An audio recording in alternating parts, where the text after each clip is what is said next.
Well guys, after years of 511 giving us heavy duty overbuilt tactical packs, they're switching gears and going in the ultralight direction with their Skyweight series. And on today's video, we're gonna unpack their 24-liter Skyweight backpack, as well as both of their chest packs, this one being the survival, and I also have the utility pack.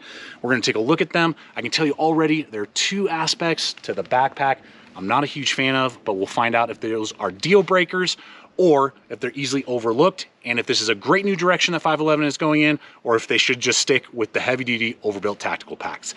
Let's find out.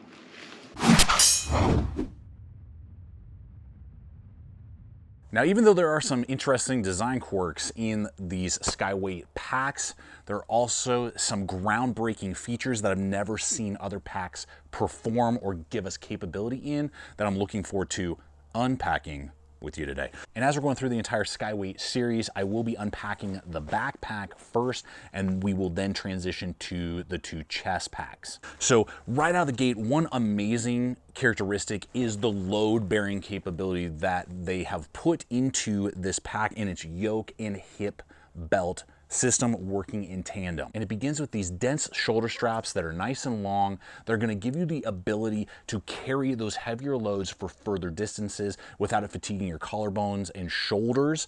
And that's what I saw with about 22 pounds and the several mile trek that you're seeing throughout this video. I didn't feel any fatiguing on my shoulders, so I was able to carry that load very easily. A nice sternum strap with a whistle that is adjustable on very long runners so that they can be adjusted. I prefer a ladder system where you disconnect and put it where exactly you want it and then it won't move around, but I didn't have any shifting of these runners on that sternum strap, and in tandem with two sets on either side of laser cut molly. And then on the back side of those shoulder straps, you have breathable mesh that makes it just more comfortable, that flows right into the back panel, which has a large channel down the middle, nice mesh and foam on either side, right where your shoulder blades are, to really get the pack off of your body a little bit. Helps it to breathe just a little bit better than if it was just like a slick back, like a lot of tactical packs that we're aware of. There are two sizes to the pack, a small and medium, or a large and extra large. I have the large to extra large because I'm 6'2" and have a large torso.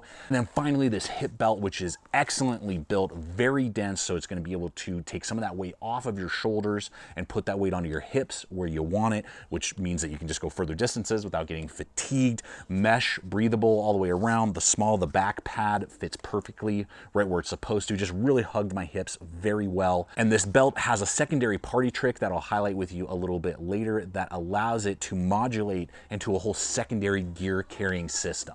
And guys, if you're enjoying this type of content, I invite you to hit that like button and to consider subscribing and becoming part of the Gideon's Tactical family, and make sure to hit that bell icon so that you can be notified every week when I put up content just like this. Now, the water bottle pockets are a mixed bag. I'm glad we have them. They're ambidextrous, one on either side. The downside is that the elastic band on my 24-liter backpack can barely handle a 32-ounce Nalgene. It'll fit, but you really got to force it in there, and this elastic is being maxed out currently to fit it in there. My understanding is that the 36-liter backpacks have larger mouths, so it might be a little easier if you're really like your large mouth wide water bottles. That might be the direction to go. But if you like your narrower water bottles, like a smart water bottle that I have right here, it'll easily handle that without any issue, which means you can still have hands-free hydration. If you don't want to deal with the internal water bladder system, you can still attach your Hardside swig rigs, particularly the ultralight like I have right here. And I'm glad that they're today's sponsor because they give you that ability to have not only hands-free hydration on your wide mouth Nalgenes and other bottles, but also now you can attach them to most 28mm bottles like your smart bottles, and it gives you all that hands-free hydration that we know, but now those water bottles and that hydration system is on the exterior of the bag, which means we now have more internal volume inside the pack, not being taken up by one of those really large water bladders. You don't have to worry about secret leaks that happen and you don't even know until, you know, your butt's wet and your bag is wet and all your gear is wet and you're like, what's happening? Oh, there's some sort of leak going on with my internal bladder. It's much easier to see your hydration levels so that you can purify more water and fill up if necessary, or conserve if you know you still have some distance to go on the trail. And so I love partnering with this American-based company, coming up with solutions to problems that I've always had with my hydration systems and just giving us an extra level of versatility when we're on trail. But check out that link in the description below this video over to Hardside Hydration. You can see the Swig Rig series and all the different capabilities that it offers you, as well as my exclusive 10% off promo code, which you can apply towards your purchase. Now, the body of the pack is going to be made out of 330 denier ripstop nylon, which is what a lot of brands are starting to transition to. Even my beloved Mystery Ranch Coolie is made out of the same denier material. The nice thing with this Skyweight is it's going to come in at about 2.5 pounds, which is pretty lightweight for a 24-liter pack with a dedicated hip belt and some of the other features we're going to see here. Now, one thing that I feel like was a little bit missed is that this is just dead space here on the back of the pack. There's no mesh compartment to stuff raincoats and wet gear or just loose equipment that you want quick access to. The larger 36-liter version will have that feature. So just depending on how you like using your packs, I think it was a little bit of a miss to have this just a bunch of dead space here. Now, on either side of the bag, we have these two zippers that zip up, which give you access to the main dump compartment of the bag, similar to what you'd see on a large multi-day backpack. The thing is, for me, I don't think that's necessary on such a small 24-liter backpack. It's not really necessary. Now, if they had made these secondary organizational compartments, that would have been a really cool feature to see. Most other backpacks like this don't offer that, and you could have had a secondary pocket to put, you know, snacks in, some sort of survival kit or a med kit or something, and you zip it up, you grab it, and you go. The way that this is, I just don't really use it. I'm not going to try to get in here and try and, you know, sneak in and try and grab something.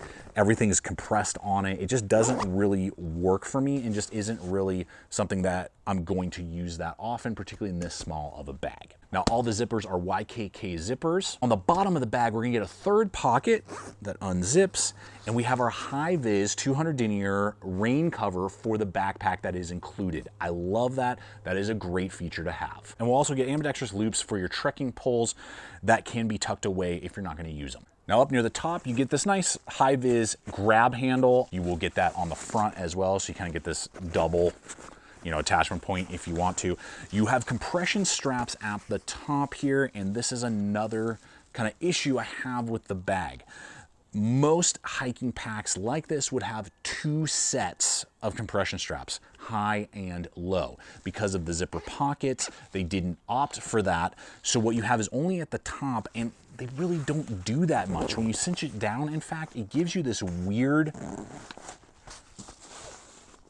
kind of hat and then a bulbous lower portion when you actually cinch it down. And particularly if you don't have a lot of gear, what ends up happening is everything sinks to the bottom, and then you have this kind of like floating head on top. And so it's better than having no compression. It's just like flying all over the place, but I feel like it could have been either better laid out by just bringing it down a little bit lower or giving us a secondary portion to compress when there isn't a lot of gear. When you stuff out the bag completely and you have a lot of equipment inside, I don't really notice this weird hat feeling, and it doesn't really affect the ride. It's just goofy and kind of pushes all the equipment down and then has this floating area up here if it's not fully stuffed out. So it doesn't seem to affect the load-bearing capability or the ride. It's just odd to me, and I just feel like it could have been better laid out, or ditch these zippers altogether on the lower half and give us a secondary compression strap. Now, there's really good organization on the top half. We have a 1-run zipper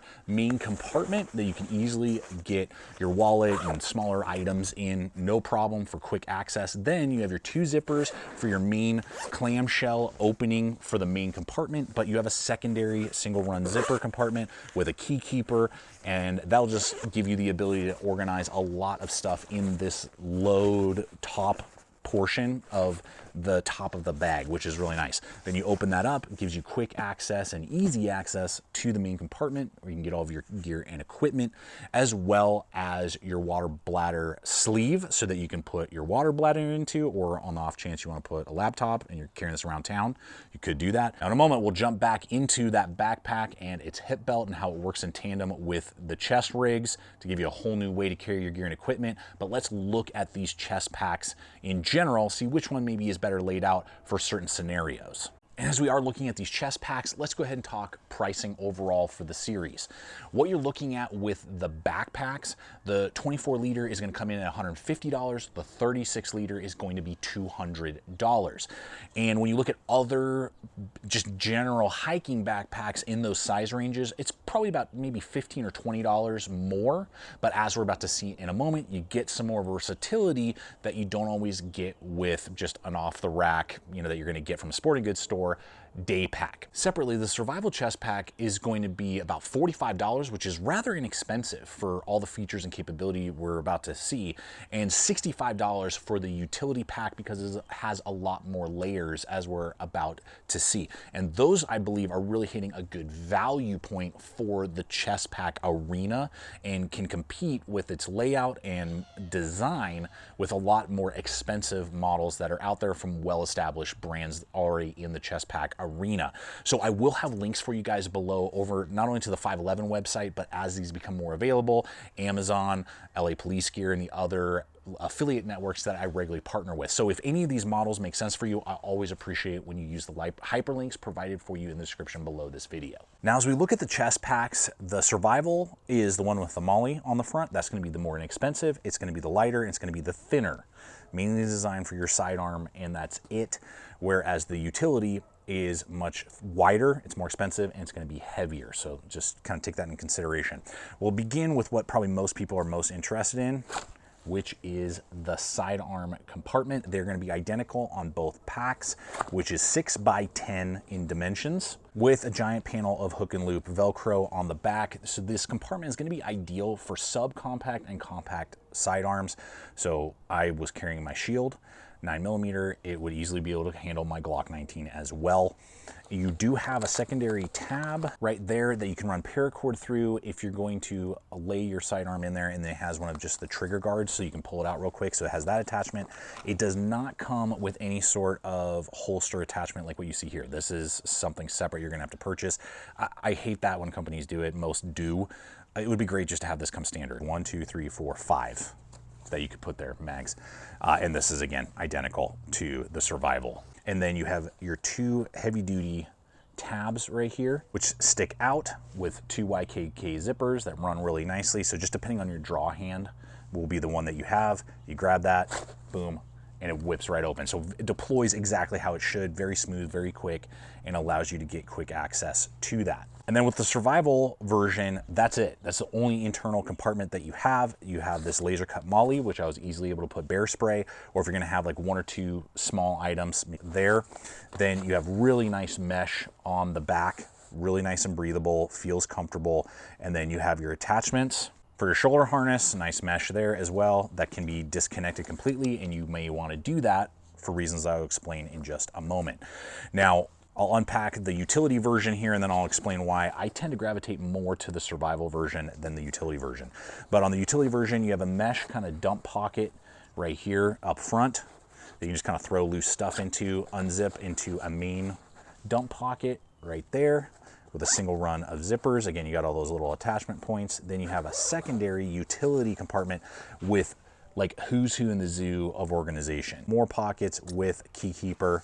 So, I mean, you can just like totally make a full-blown survival kit. This will clamshell open and won't go past a 90-degree angle. Again, sidearm compartment right there. And then you got the exact same mesh, detachable harness. And the harness is comfortable, works great, didn't have any sort of ergonomic issues, fit my larger frame at 6'2", and about 215 pounds very easily. Now, before I tell you how this adapts into a completely different system altogether, where you don't have to wear it on your chest, I'll tell you why I gravitate more to the survival pouch. As someone who has had many adaptations of chest packs over the years and have done extensive long treks, backpacking trips with that style of pack where I deck it out into like a full survival kit, and I got tons of gear as well as my sidearm on the front of my body, it fatigues my shoulders for those long treks. And it's easier, I've found, just to carry most of that equipment in a secondary pouch in my backpack. That's why I have my backpack. That's why I tend to use it. And so having a system like this for your sidearm, maybe one or two other quick items that you want quick access to, and kind of slimming down the whole package just made a lot of sense for me, and I would gravitate more to. On the flip side, if you're more of a stationary outdoor enthusiast, say you're a fisherman and you're gonna be on the bank of the river a lot, or you're a hunter where you're gonna be trekking in, but then you're taking your pack off and you're gonna be stationary for a while waiting for game to come to you, then that's really where I could see this larger utility pack making a lot of sense. Back to this removable hip belt, which is easily detached from the main pack and gives you a whole new level of versatility, and what I believe is one of the best features of the entire Skyweight series, and one of the best features in any pack I've seen in years. Either of these chest packs can be adapted to the detachable hip belts off of the packs and transforms itself into a platform that allows you to build out a custom outdoor scouting hip belt, fanny pack if you will, with the ability to carry water bottles, your survival kit, a med kit, your bushcraft knife, whatever you would want to carry, and then you don't have to have the pack on and you can go explore in different areas, or because of all of the laser cut moly, you can easily attach your sidearm, extra magazine pouches, dump pouches, med kits that you can run on its own at the range or in tandem with your plate carrier group. It just gives us a level of versatility and capability that I've never seen out of another pack system. But for whatever reason, if you don't want to detach that belt off of your pack, or if you just bought the chest packs and you still want to have the idea of sliding this through on a belt, they have underneath that Velcro a secondary sleeve right there that's about 2 inches wide, so you could get your larger tactical belts through. You can just run this on your pants belt without any sort of issue, or some other smaller, narrower belt, and it's not gonna be like flying all over the place. It's very tight, and then that's a secondary sleeve that runs the whole length of the pack underneath the main compartment for the Skyweight belt. So they just really thought through that well to give you versatility if you own the Skyweight pack, or if you don't, and you're just using the chest pack in tandem with one of your other favorite packs from a different brand altogether.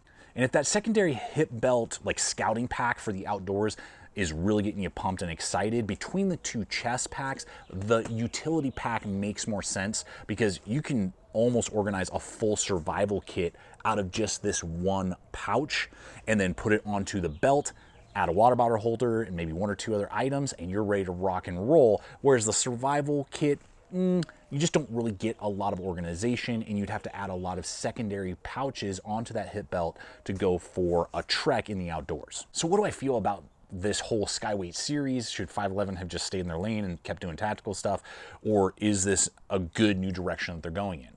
Well, I would say as a whole, the Skyweight series idea is excellent, and it gives us certain characteristics and capabilities I've never seen from another company at all. So they are bringing something new, unique, and versatile to the arena, which I think is an excellent thing to see. Of course, there's some of those little weird quirks that we discussed today. On the flip side, I'm on the fence still with chest packs in general. You'll see the survival kit particularly used off and on this year, as I just kind of figure out, do I like having it carrying gear up there, or do I like it better as a fanny pack carry with a backpack? I'm still kind of on the fence and haven't fully solidified which way I would prefer. I look forward to hearing the comments below what you guys think, what you prefer, and what you think about the Skyweight series in general. Is this something that you feel is just really hitting a lot of points that you look for, or are you going to stick with your tried and true favorites that you already use in rotation? Always appreciate your guys' feedback, your comments. I invite you to check out the other video popping up if you haven't yet, and to subscribe. And until next time, always remember, stay equipped, stay prepared, and I'll see you out there.